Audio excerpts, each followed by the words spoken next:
Hello बच्चों। हमारा question है a cube is floating in a liquid as shown in figure, match the following. तो देखिए बच्चों, ये हमारे पास लिक्विड है और इस लिक्विड के ऊपर एक क्यूब रखा है जो कि एक्स लेंथ अंदर की तरफ सबमर्ज्ड है। हमारे पास कॉलम वन को कॉलम टू के साथ मैच करना है। तो सबसे पहला है if density of liquid decreases x will. तो मान लीजिए इसकी जो इनिशियल डेंसिटी थी वो है रो और इसकी डेंसिटी को डिक्रीज किया गया है, तो इस x का क्या होगा वो हमसे पूछा गया है। तो देखिए बच्चों, इस ब्लॉक का कुछ मास होगा, नीचे की तरफ एक वेट लग रहा होगा और इस वेट को बैलेंस कर रहा होगा फोर्स ऑफ बॉयंसी। और फोर्स ऑफ बॉयंसी होता है रो वी जी। रो होती है density of a fluid. Volume को लिखा जा सकता है एरिया इंटू हाइट, और हाइट है एक्स इंटू जी। ठीक। अब डेंसिटी इसकी क्या हो रही है, कम।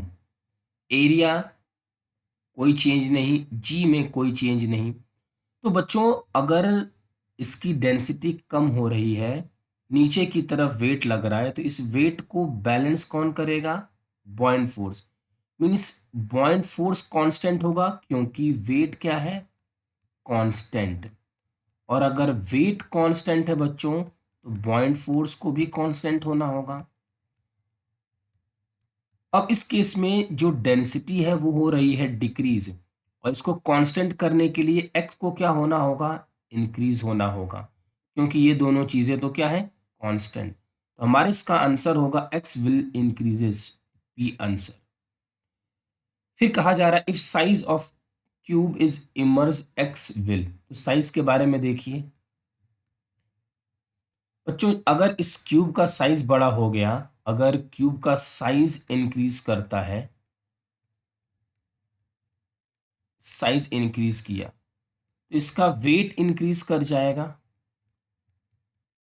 और अगर इसका वेट इंक्रीज कर गया, तो नीचे की तरफ लगने वाला डाउनवर्ड फोर्स ज़्यादा हो जाएगा, और डाउनवर्ड फोर्स ज़्यादा होगा तो ये वाली एक्स वैल्यू इंक्रीज कर जाएगी। ये तो बहुत ही सिंपल था। पी सी है हमारा, if the whole system is accelerated upward X will. देखिए बच्चों, इस पूरे सिस्टम को ए एक्सिलरेशन से ऊपर की तरफ मूव कराया गया है। तो जब हम ऊपर की तरफ मूव कराएंगे, तो इस ब्लॉक के ऊपर एक पॉइंट सूडो फोर्स लगेगा। वो सूडो फोर्स होगा एम ए। एक तो नीचे फोर्स लग रहा है एम जी, और दूसरा लग गया सूडो फोर्स एम ए। तो जो नीचे की तरफ नेट एक्सिलरेशन होगा वो हमारे पास कितना आ जाएगा, जी प्लस ए। इस ब्लॉक के पास उसी तरीके से बच्चों, इस फ्लूइड के अंदर बहुत सारे मॉलिक्यूल्स होंगे। उन मॉलिक्यूल्स के बारे में सोचिए कि जितना एक्सेलरेशन डाउनवर्ड डायरेक्शन में इसको फील हो रहा है ब्लॉक को, उतना ही एक्सेलरेशन इन सभी फ्लूइड के मॉलिक्यूल को हो रहा होगा।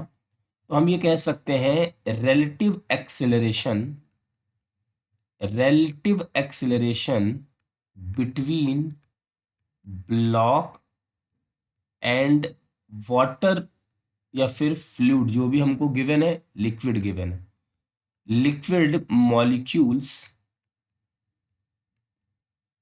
Are zero. है ना, सबकी रिलेटिव एक्सेलेरेशन क्या होगी, जीरो, क्योंकि इसके ऊपर भी एक्सेलेरेशन एक्ट हो रहा है और फ्लूइड के ऊपर भी।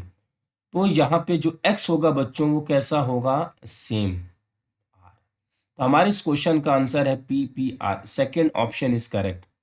आई होप बच्चों कि आपको ये क्वेश्चन अच्छे से समझ में आ गया होगा। Thank you.